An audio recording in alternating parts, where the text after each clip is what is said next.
welcome to Real Life NYC podcast, where we discuss all things leadership, spirituality, and personal growth. The vibe in this room right now is just like, we described it as a Venergy. Yeah. We kind of made our own word. Like Isaiah Negron, who is with us. Give it up for Isaiah Negron. Come on, bro. Our special guest. Yeah. Wow. And then joined by Josh Colup. These guys brought he brought the vibe, he brought the energy. It was just crazy. So that's what it is, a vibe and an energy. We just created a word, family. So it is great to be here once again. And we have our very special guest with us, Isaiah Negron. Thank you, sir, for joining us. Thanks, JG. Yes, sir. Yes. Yeah. So who is Isaiah Negron? We have a lot to talk about. Yes. And we're going to get into everything as much as you want to tonight, because it's about you. I mean, it's about the Lord, right? It's about the Lord. But it's about magnifying his kingdom. Come on, bro. Wow. Oh, he's about to preach, bro. Get this guy a microphone. Yeah, get me a loudspeaker and a microphone. Yeah. So, yeah, it is about who is Isaiah Negron. We're going to talk about that. So, we met. Actually, I remember the first day we met, sir. Yes. And it was a very interesting meeting. I was greeting at the front door of the church. Was it a Sunday afternoon, correct? It was the 11 a.m. service. It was the 11 a.m. service. And, you know, Pastor's been preaching on the book of Isaiah for how long now? Over a year. And so I try to be welcoming when people come in, introduce myself, get their name. Right. Ask this guy his name, and he says Isaiah. And I'm like, how can I forget that name? Pastor's been preaching on Isaiah, and I did mention that to you, and I never forgot your name. Awesome. Is that correct? Awesome. That is correct, yeah. Yeah, so that was it's a relatively easy name to remember. I mean, it is a great name. It sir. is. It is. That is a wonderful name. And so thank you for being a part of this here, coming out. And we just want to know more about you. You're an interesting individual. So tell us about yourself. You're 20 years old. What brought you to Bethlehem Church? That's what I really want to know. So it's very interesting because the main reason why I came to Bethlehem is because I knew that Pastor Carey and his wife were there. And my family has a history with them, as a matter of fact, and they go back like 30 plus years. And so I was talking to my mom one day. This was like a few days before I first came to BC. And I was just expressing different struggles I was going through. And then she had said to me, she was like, you know who is a really good man to speak to? I was like, who is that? And she said, Pastor Carey. Now I thought, Mom saved the day. Yep, exactly. Wow. And so she already knew. Yeah, she did know. Moms are awesome. Because because we all know how anointed the Careys are. Like, they are just heavily anointed. Like, even now it rubs off on me and I literally start sobbing. I kid you not. Wow. And like, so before, like a few days before that, we were having that conversation. And when she mentioned it, I was like, is he still at the Rock Church? Now, that was the church that he was at before he came to Bethlehem. That's where you knew him from. That's where I knew him from. I was like 10 at the time when I had. Oh, this is a long time ago. Yeah. I mean, apparently my mother says that the Careys knew me ever since I was first born. But wow. So you knew they were here. I knew that they were here. Wow. And so that came full circle. And so then I just decided one Sunday, I was like, let's just go to Bethlehem and, see what God has for me there. What does God want to tell me? Because I came in with the mindset, like, I knew that God was going to tell me something. I wasn't sure what he was going to mention to me, like in my mind, and put it in my heart. But I knew it was going to be some kind of encouragement. Now, fast forward to the day, I walk in the door, I meet you. Boom. And it was like, that introductory phase. Then I went up on the balcony. The first couple of moments I was there, I was really feeling it. I loved the song that was being played. And sometimes I still watch it. I kid you not. I literally still watch that clip from the first day that I stepped in there. And I remember the exact moment in that song. It was Forever Yahweh that was being sung at that moment. And I remember the exact second that I walked in there. And I'm like, oh, yep, that was the moment that I walked in that church. And then that was the moment I was on the balcony. And then from there on, it was like I just started to build this community of people. And then, of course, I had reconciled, or not reconciled, but reunited with Pastor Carey and Mary Carey after 10 years of not seeing them. And so now I have this community of people that encourages me as not only a person of faith, but also as a male, especially in such a society that we live in, where everything is just, it's just gone wild. It's just crazy, the kind of times we're living in right now. Very. You know. So let's talk about that a little bit, dig a little deeper about your relationship with God. So wait, first of all, I know you work in Home Depot. Correct. Right, what do you do there? I'm just a cashier right now. Okay. Cashier is an important job. It is, yeah. It's a lot of work too, and you deal with people at their worst sometimes. You deal with all types of All people. types. I've dealt with people, and it hasn't happened personally to me, but it happened to a friend.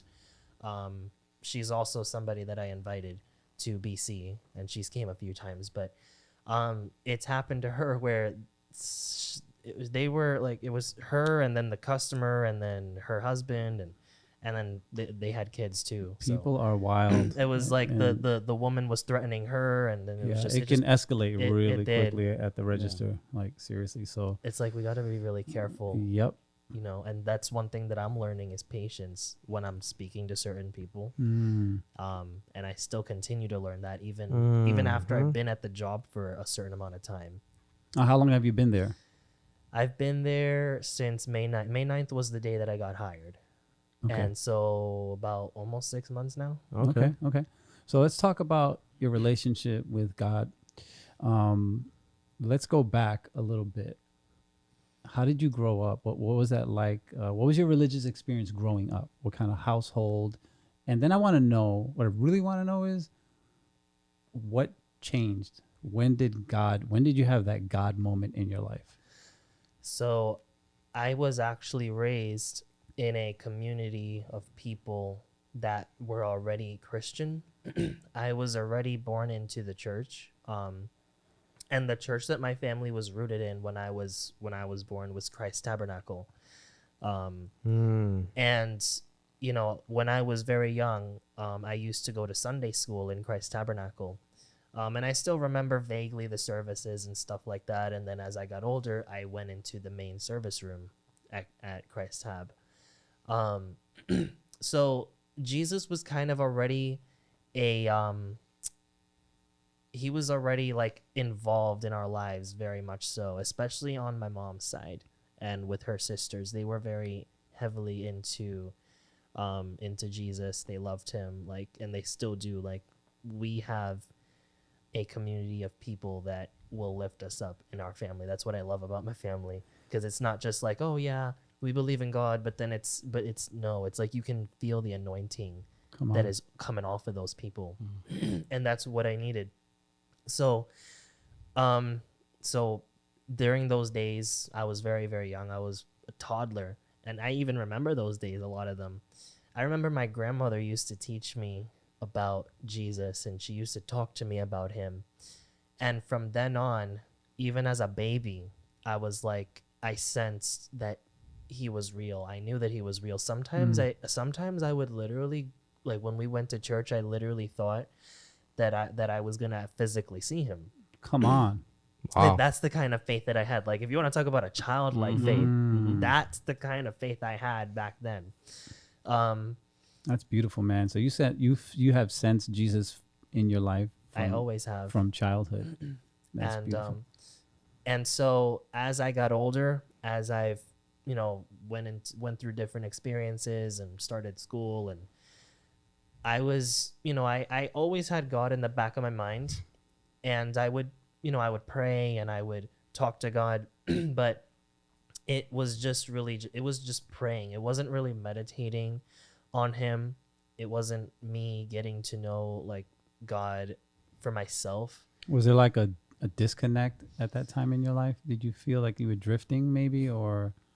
Never. It wasn't necessarily that I was drifting. I just never was actually into reading God's word and acquainting myself with, which is how we know him. Right? I think we all been in that phase before, at least once in our life. And so And so come around middle school is when I just became more free spirited, but I still had Jesus in the back of my mind. Like, I know he's real, but it was like Wasn't real to you, personally. Like, yeah, he wasn't, like, at the time, he wasn't real to me. I wanted to just explore different things. And, you know, I wanted to fit in. I wanted to have friends and all this other stuff, even though I never really did in the first place.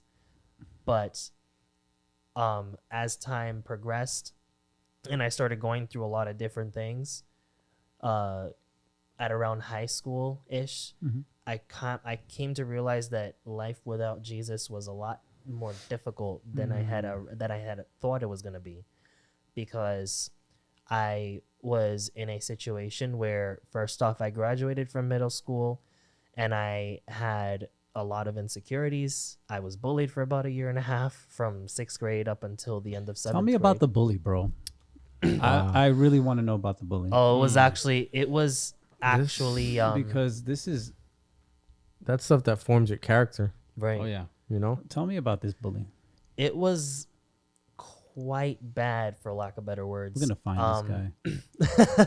Yeah, you know I what? If think he's we listening right now, Bully, if you're listening, we're coming for you. He's gonna find you. He's gonna find you. We're gonna find you, and we're gonna settle this Well, score. actually, it was a number of them. He's a lot bigger now. He's gonna find you.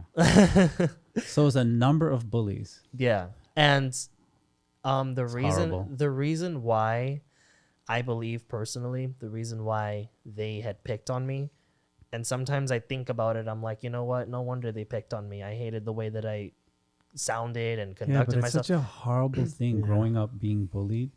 Like that impacts your. We're talking about identity before Yeah. we even it started. wounds that Right. It wounds that self, yeah. the way you talk about yourself, the way you see yourself. It really Man. So did it make you feel helpless? Did it impact your schoolwork? Did it impact your personality? Did it? For a time, it did. It made me feel helpless in a way that It's horrible. when I would actually go through certain situations with people, sometimes when I would get in trouble for it, I would even try to explain to the adult around what was actually happening. They didn't really seem to care. What they really cared about was the fact that I was getting aggressive only because I was defending myself. Right. And so because of that, they were like anticipating that I was going to, throw my hands up. And usually that was not the kind of person I was. I would never intentionally do that unless somebody were to put their hands on me. right. And so I never really found myself in physical altercations that way, pretty much at all. There was only one time where it looked as if we were going to have a fight, but it really didn't escalate that. And how far. old were you at that point? At around? that point, I would say 14 at the time. Wow. That can really traumatize someone. Yeah, So that's like at the beginning of high school. Right. So Right. knowing what you know now, being more mature, obviously, growing in God, how would you respond differently? Like, let's say If you were to go back in time, how would you? if I were to go back Yeah. in time and see the past version of myself, I Yes. would be like, how would you handle it differently? first off, I would be like, I'm like, yo, Zay, I'm you from the future. Oh snap! I'm Zay. 20-year-old you. Bro, That's- I remember that, bro. When I first met you, you were like Isaiah, but you know what? Just call me Zay or Zay Zay. I was like, oh snap! This New York is coming out of this guy right now. Yeah, that's basically Zay. what it is. Let me get a bacon, egg, and cheese, man. If you're from New York, you know what I'm talking about. Right. Right. Or chopped Yep. cheese. We have to get chopped cheese after this. Oh Bro, my gosh, I yes. would love a chopped We cheese need right a now, chopped bro. cheese. You know what? I'm down. After this chopped cheese on Ruby. Wait, what? Yep. So Appreciate what you, bro. would you say to this guy? Like, So I would be like, I would look down at him because obviously he was pretty short. right. That's probably why he was bullying you. Maybe. Wow. Yeah, Insecure about himself. Maybe he had. Well, most And then bullies. projecting most that on- bullies are. That's yeah. what they do. Right. And so Wow. I would look at him and Josh. I would look at them. I would look at myself and say, listen, it's difficult going through this stuff, but you're first of all, you're a lot bigger than what these people are making you out to be. That's number one. Number two is you cannot allow these people's frankly irrelevant opinions about you to define your character. Because ultimately, our character is not even in what the world perceives of us and Come what on. society says. It's really all in God, but you gotta. It's more important to meditate on that, to ask God, who do you want me to be? Not just so much like, oh yeah, I have this career and I got this job and I got this status and I'm set. Like, eventually there comes a point where That's it's like, it's like eventually there comes a point where you're just like, okay, I've got all this stuff, but I don't know who I am. And you I need can more. lose all that stuff. Yeah, exactly. Then who are you? I Yeah. like how you like threw it at God. Who do you say I am? Yeah. Mm. And then the more that a person thinks that way, and that's what I would have told myself from the past, the more that somebody has that mindset, the less that they even regard these opinions that don't matter. But you're 14, man. It's so hard being in a 14-year-old body Yeah. and mind and dealing. So what would you tell? Because a lot of our listeners are in their teenage years. So what would you tell someone listening or watching who's dealing with a bully in their lives? Well, I would What say, advice could you give someone? So I would say that I understand how that is.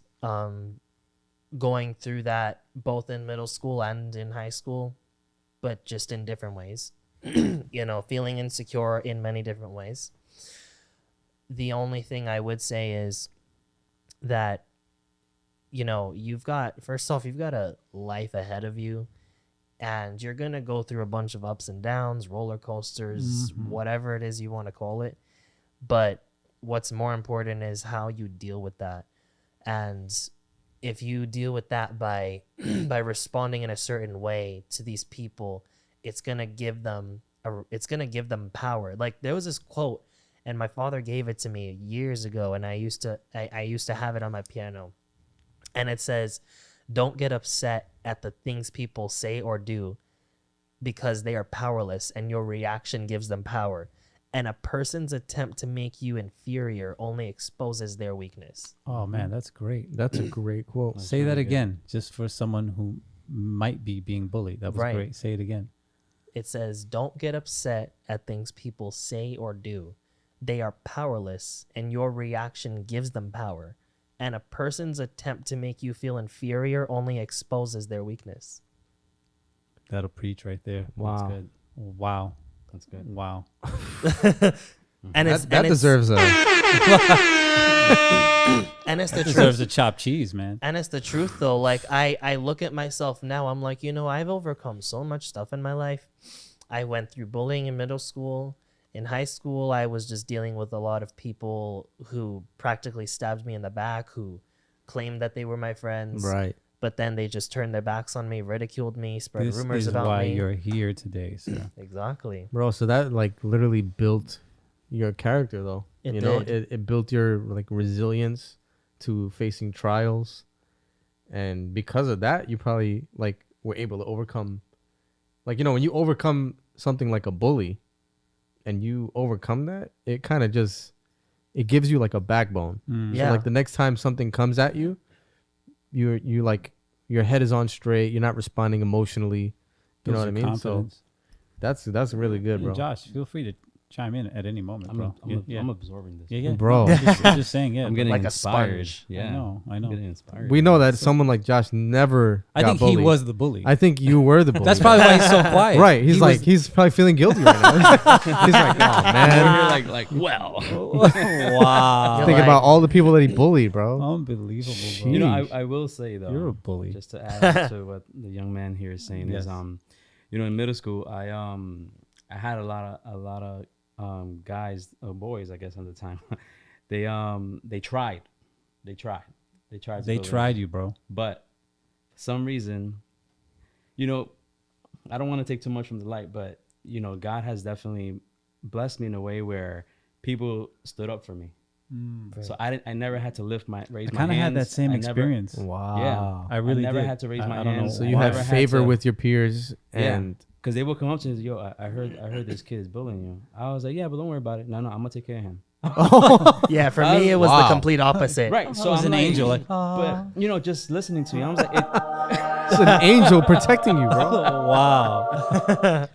But- you know, but it's crazy how God, you know, puts people in certain situations. Right, you dude. I was know? literally thinking the same thing. It's like people's stories, God will Right. arrange it differently to It- build you for right. different purposes. Right. Yeah. Mm. Because I'm thinking about it now. It's like, why is his situation Right. at the time different from mine?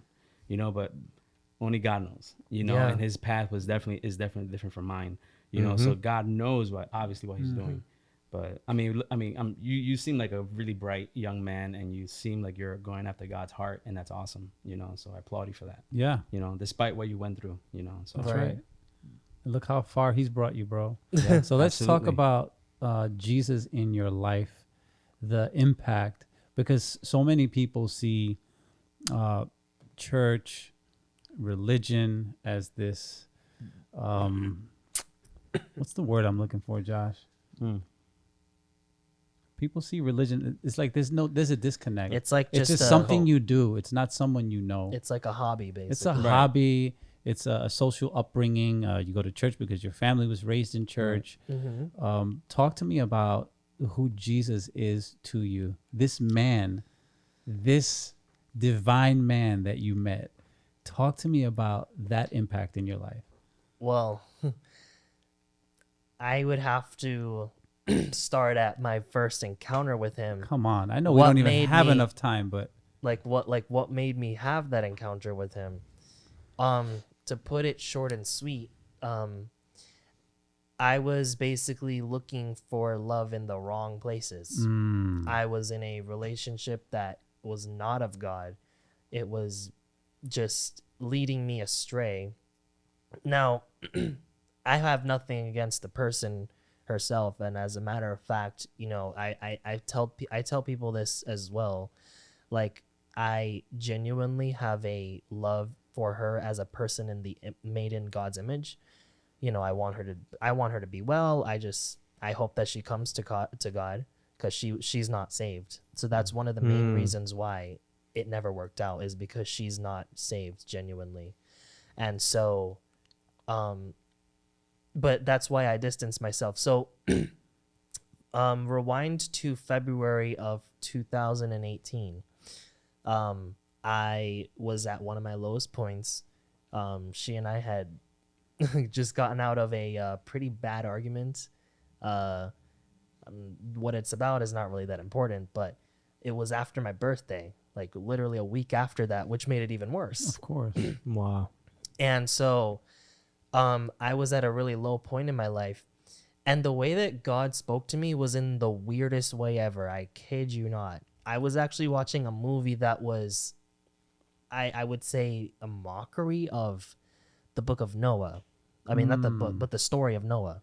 And, you know, the flood and stuff like that. It's called Evan Almighty. I don't know if you guys heard of it. Yeah, I've heard of it. And so I watched that movie, and then I thought about the symbolism behind it, and then the symbolism behind the actual story in the Bible. And I was like, you know, this has a lot of significance. So then I wanted to know more, and I wanted to dig deeper into just different people in the Bible and how God used them. And so from then on, I basically cried out to God, and I was like, you know, I need help. I'm in a very low point, and I just genuinely need help. You know, I can't do this without you. I can't live life thinking that I can do it on my own terms, when in reality, my ways are not your ways. You know, my ways are a lot lower than yours, and only you know everything. So I shouldn't be stressed out about all these other people's opinions about me. So I'm just going to I'm going to just leave it in your hands. So had you come to that point prior to that moment? Was that one of several It was crying outs, or was that the one where you just felt like you were at your worst, you were at your That lowest? was like the turning point. Was that the turning point? it was one of the first ones. I've had several. The most recent one was, again, it was about that person. And I just basically found out certain pieces of information that I really regretted finding out on her side. And so because of that, I felt really worthless, to be honest. And thanks for sharing, like being so honest. Yeah, with- that's Yeah, like I'm trying to, like, obviously I don't want to like, No, you say don't want too to much. trash Exactly, anyone. yeah. No, It's, You know? it's Yeah, you about don't have to, your man. experience. Yeah, Good. we're not bringing up anything that we Right. don't need to. But And so, like, once I found out the stuff that I found out, it was just like, that was probably rock bottom for me. Mm. And ever since then, first off, I decided I'm not going to keep entertaining this person. And I'm just gonna, I'm gonna forgive her and stuff like that. But I'm not going to continue to live my life alongside her. how old were you at that point? How young were you?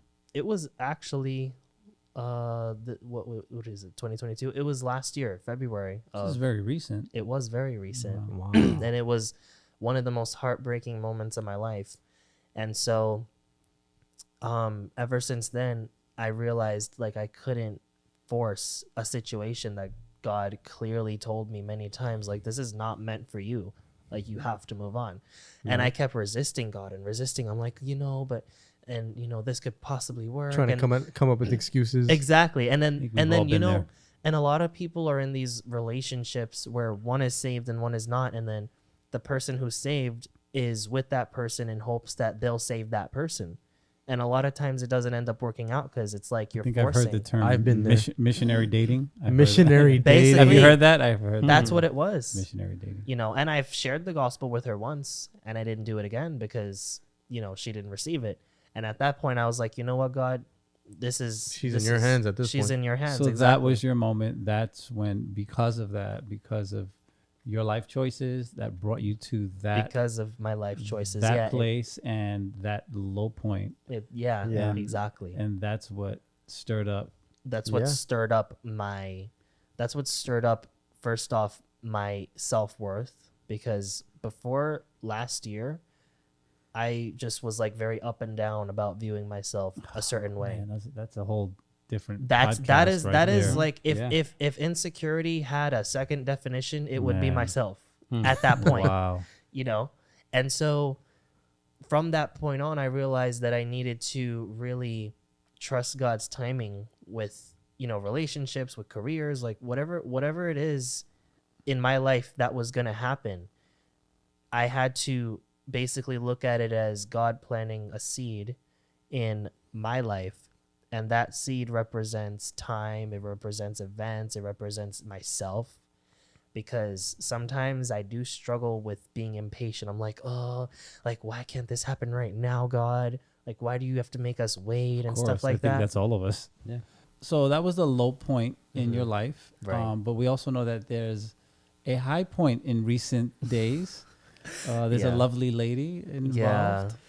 Oh. Yeah, that, she is. That you have. We met. need the juice, bro. We- And how about you we give need- a shout out right now? The floor is yours. Yes. Yes. So, this is, so her name is Natalie. Her Instagram is at Natalie_Castillo2088. Wow. Oh my. Okay. got the full shout out. She is, Okay. Full for lack of better words, she is literally the most amazing thing that God has ever blessed me with. Wait, That was perfect, actually. where's that even coming from? I was like, You did that? I didn't do that. I was like, that's how I feel. That music, that's just what I think. There you go. That's how you I know. feel. So I see. now the way that we met is the most interesting way. Like, we met in such a random way, or so I thought it was. So you thought. So I thought, Bro. and Nothing is random, bro. Right. especially when it comes to the way God puts people together. Like, Timing we is may think it's random, but it's God is like, no, I know what I'm impeccable doing. timing. Right. Yeah. That's right. And so we had actually met almost 3 years ago. It was the summer of 2019. Summers. Oh, so it was actually Summer days. 2.5 years ago. It was like Summer shortly. is a romantic time of year, bro. It really Yeah. is. It is. A lot goes on in the summer. Yeah. Now, when she and I met, it was on a Christian group chat. Wow. And before that, I had no idea she even existed because we never followed each other. So, So it's literally how you. So you in a big group of people.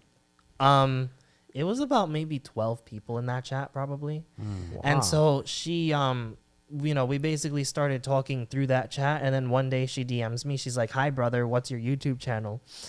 And She then hit you with the brother, bro. Bro, she broed you. She and then- bro-zoned you. but then She bro-zoned you. Temporarily. but then I sissed her. I was like I I bro, didn't Isaiah ain't no simp, man. Right. I was like, I didn't post the Got video you, yet, sis. sis. but mind you, I was already like I was still in that relationship prior to in that time. So it was like There's some overlap there. it was an overlap, and That's interesting. yeah. Very. And ever since then, we just started talking. The chat sort of died after a few months, and then we started just getting to know each other more. The chat died, but you guys kept growing. Exactly. But for the last 2 years, it was just like, dude, bro, sis. Right. That's that kind of stuff. Bro, hold on, wait. Did you just say 2 years, bro? 2 2 years. years. Respect, bro. And this is 2 years. a long distance relationship. Yep, she's all the way in California. She's a Cali girl. Once Cali more, respect. girl. Wow. Big respect for that, bro. Yeah. Yeah. Just to go 2 years, and you already thought she was cute, right? When you first saw her, I right? thought like I never really paid attention to her looks in that way. But you did notice, right? We're men here, right? Yeah, Right. You noticed. I was like, yeah, she looks attractive and stuff like that. She's going to be watching and listening to But this. So yeah, she is. I'm gonna Right. send this to her when we're done. Exactly. So And can you remember how attractive she was? Well, when I first saw her pictures, kidding, I I'm was like, kidding. yeah, she is pretty cute. But it never It went. wasn't your focus. It wasn't. It my wasn't the focus. focus. It right. never. That's what it was. It never went past me saying, yeah, Points for you. she looks pretty, or she looks nice, or whatever. You're a respectable young man. Silently appreciating the beauty. Correct. That's right. Wow. And at the time, she and I literally used to talk about our guy and girl issues. It was like we friend zoned we literally friend zoned each other so hard. And so, fast forward to May of last year, my father had already heard about her because of a very funny comment that she made. I'm not really going to get into it because it's political, but my father basically asked me how she was doing. Then I showed him a picture of her because I think he had asked me, oh, what does she look like? And then I showed it to him. Then he asked me, oh, do you like her? I was like, what? But then I was blushing. I was blushing when I said that. I kid you not. I started laughing. I tried not to laugh when he mentioned that because in my mind, I was like, no, God, she can't be the one. Like, it's just not possible. Because we both had our ideal guy and girls, how we are. Like, we just have, like, this guy has to, or the girl or the guy has to be this race. They have to be this tall, and they have to have this status or whatever it is. It's God just is like, Funny how laughing. God always And just God is like, laughing oh, this you, whole that's what time. you want? Okay, boom. Yeah. yeah. But God was like, that ain't for you. Come on. So instead of God giving, He knows best. yeah, instead of God giving us what we thought we wanted, He just gave us each other. And God basically was like, you guys are going to grow together. Now, fast forward to the next month. It was her birthday. I kid you not, I sent her about a 20-minute long voice clip on WhatsApp confessing my feelings for her. No, you 20 did minutes? It was 20. I don't know how Wow. she had Bro, the- even more respect. That that's like such a high 20 risk, bro. minutes. Wow. That's very risky. You put Yeah. yourself, you were on the You ledge. put yourself out there, bro. Wow. on a 2-inch Exactly. ledge. Bro, respect, bro. No intermission. Respect, man. I was like, I literally No don't know intermission. how she had the patience to hear all of that, but she did. You poured your And then- heart out. I mean, that's like the fact that she listened through the whole thing. Right.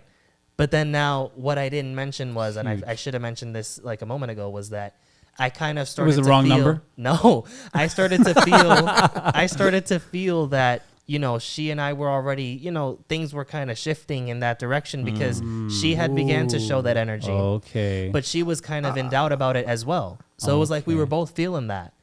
And then That's nice. she comes. So then I confessed my feelings for her, and it was a week before she came to New York. When like, the week. Wait, I have to know. Bro, you timed that perfect. Hold on a Yeah. second. So you sent this 20-minute long confessional. Yes. When did she reply back? After the 20 minutes. Okay. Wow. And then like And what did she say? Were you nervous I like mean, the what whole you- time? what you can tell us. I want to know. Right. I right. was nervous, but I was a little nervous, but then not really. because the way that I said it was in a confrontational matter, and the reason being, to be as vague as I can, was basically I thought that some other person who I guess liked her at the time was going to win her over, or my thoughts were getting in my Okay, head about that. gotcha. But obviously Okay. I knew that wasn't the case, because he already had somebody in his life. You had to Like, make your move, man. I had to Bro, make how my many move. times Made did you your move. retake Yeah. the recording? I actually didn't have to retake First it. take. The first take. Wow, that's impressive. If it was me, bro, I'd be like, oh, no, I messed Right. up on that. I got to restart it. Do it over. Yeah, from what I recall, I didn't have to retake it. Or if I did, I probably messed up at like 15 seconds. I was like, and then after that, I just went straight on, Man. for 20 minutes. It seems like, I mean, we can talk forever. Your life is that. It's clear that he could talk. it's He that could talk interesting, all day right? about, We can talk about Natalie, bro. about Miss Castillo for a long time. And I see that you are really in love. I see that you just sense that God is the one who brought you guys together, and that's a beautiful thing. Yeah. But I also notice in just having this brief conversation that you've grown over these past couple of years, like tremendously. You have grown in God. You have grown in your character. Right. You've grown in maturity. Mm-hmm. So that's what this podcast is all about. It's about personal growth, spirituality, and so what can you leave our listeners as we wrap this up in terms of personal growth? What can you leave the one who's listening, who says, I want to mature, I want to make my relationships right, I want to know God more, I'm miserable. I feel like my life, I don't have any hope. I don't have any goals. I don't have a good relationship right now. And I want that, because I could see some listeners listening saying, man, I want that. Yeah. Right. That's Absolutely. so cool. Somebody might be Want a relation- along your journey. Someone might be at any stage right now listening. Correct. Right. At your age, like, you know what? I'm in this relationship with somebody And that's you're not young and you're saved. so mature. And Yeah. like, Yeah. to me, Exactly. that's impressive that's a leader. Mm-hmm. You've pushed yourself to grow. Yeah. So I know it's a lot what I just asked, but Yeah, I know. How can you just wrap that up, and how can you encourage someone listening to get into personal growth? Well, it's a complicated, but it's not.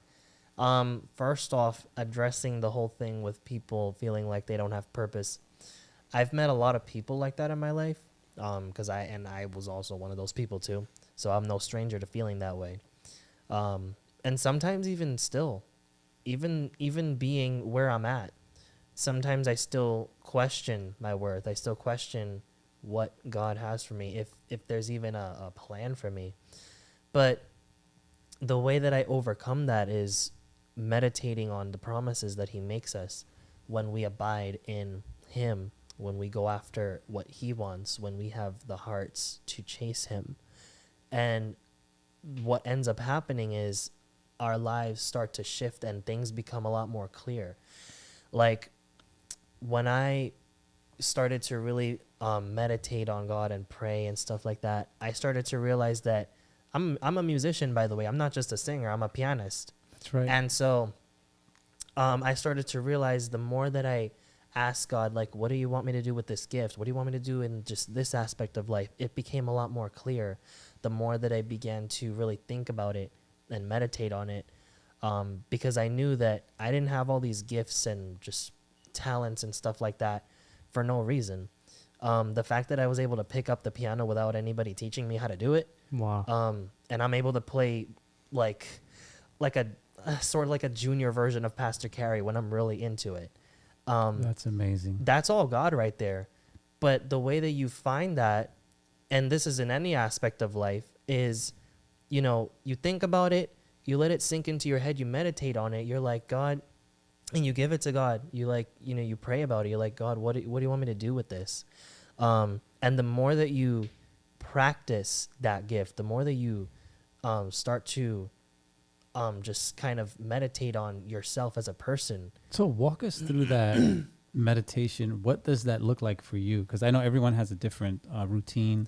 Prayer is different for people, how they pray, where they pray. Walk us through your meditation routine, if you have one. Because it So, sounds like you've had to be really intentional. I Because you did. can meditate for one day and then like it's a wrap. Right. Like, but you've been meditating. What have you been doing over time? Well, let's say, for instance, well, first off, I don't have a meditation routine per se, but I was very intentional in what I wanted out of it. So, in essence, You're not letting your thoughts drift all over the place. no matter, like, even if my thoughts are like, oh, you just have this for no reason, you just might as well just give it up. 'Cause Right. you So what do gave you it- do right there when that thought comes? How do you meditate? It's going to sound simple, but I mean, everybody has their own way of discovering certain things about themselves, but the way that I do it, because I love music so much and I love to, play piano, I listen to the music that encourages me. In this case, it's worship music. And I also, and now that I'm at BC, I listen to like the worship team, and then I look at Pastor Carey because he's somebody that inspires me. Like, if I had to say, like, hey, I want somebody to teach me to advance on this gift that I have, it would be Pastor Carey. And so, I would say, first off, if you can, you got to find somebody who's, I would say, better than you, not in a way that's egotistical on their side, but it's more like, everybody has their advancements and everybody has their gifts and stuff like that. You may want to have those gifts, but you're not ready at that moment to project it. You're not ready to show the world what this really means to you and how it can impact others. It's powerful, bro. So, like, in my sense, it's kind of like the seed analogy that I was making before. When it comes to meditating, and it's hard to explain because it's very supernatural for me. It's like I could just sit down, I'll play a few keys, and then a song will come up in my head, or sometimes God will put something on my heart for me to write. And that's another thing. I'm like, I know that I want to write a song. I'm like, God, what do you want me to write? And I'm still like, I haven't even written anything yet, and I've been praying for about a year. Like, God, what do you want me to write? That means Because I it's know you cooking want. up, I'm like, bro. I know you Say want it. me to write something. We're gonna be writing some stuff. Oh, it's coming. Yeah. I'm like, I know you want me to produce music. I don't It's know. coming. I don't know what you want. I don't know what you want it to be about. Like, I don't Right. know. I don't know this stuff, and I'm still learning that now. But the way that I meditate on it, I will do a bunch of different things. I'll sit down. Sometimes I'll literally just sit down and just think about it and I not love do anything. this because this is practical for the listener. Right. So involving God in your life. yeah, You're not just a primordial soup, like Right. of Right. nothing, chemicals that doesn't matter. Mhm. We have a purpose. is God good, though. created us. Right. Good soup. You involve God in your good soup. Yeah. You acknowledge that God exists, even though you have struggles. Mm-hmm. So this is part of what I see you doing in your life. You meditate. Yeah. You intentionally put your thoughts on God, and you involve music. You worship. These are Right. things that our listeners can do if they find themselves in a place where they don't want to be. Right. Right. You can find God. Yes. You can find God if you look for Him. And it's like, Seek and you will find, bro. Yeah, come on, exactly. bro. like it's He's there. He's waiting with The open door will arms be open to you. just to blow your mind. and it's like, now, and you were mentioning involving God, like, especially when it comes to finding your identity, who you are as a person, what you're meant to do. It's like you gotta like pray about that. You Yeah. gotta meditate. Like, it doesn't come overnight. You knowing who you are, what your purpose is, like that. It can take years. It may take a few years. For me, it definitely took a bunch of years. There are a lot of people walking around today of all ages that do not know their purpose. Exactly. And that's a scary thing It's to a know. scary and it's a sad thing when our identity, our purpose is in God Himself. Mm-hmm. It's in knowing Jesus. That's revealed to you. Your life it makes sense. Yeah. So, man, this has been Wow. a great This was a podcast. deep one. This was deep, This was man. deep. Isaiah Negron brought us into deep waters. Yeah. And this has been Come a on. fascinating. Thank you for sharing, bro. Just for being so genuine, so real, That's right. for sharing everything on your heart, for bearing your soul, Mm-hmm. because you've done that. Man. And it's just been, I'm proud of you. And That's right. let me tell you something. You you are the type of person that I want to be around all the time. You're positive. You love Jesus. Right. You're always looking Uplifting. forward. You're uplifting. You've been through some things, Yeah. some real things, and you're still pressing forward. You're still young, man. And you're still loving Jesus, man, right. putting God first. Yeah. So we appreciate you, man. Yeah, we applaud thank you, you. bro. We Yes. applaud you, sir. Let's get that applause button going. Oh man. Love you, bro. Ah man, you guys are too kind. Man. Genuinely. Thanks for being a part of our Real Life podcast, and we will see you soon. Peace out, family. guys.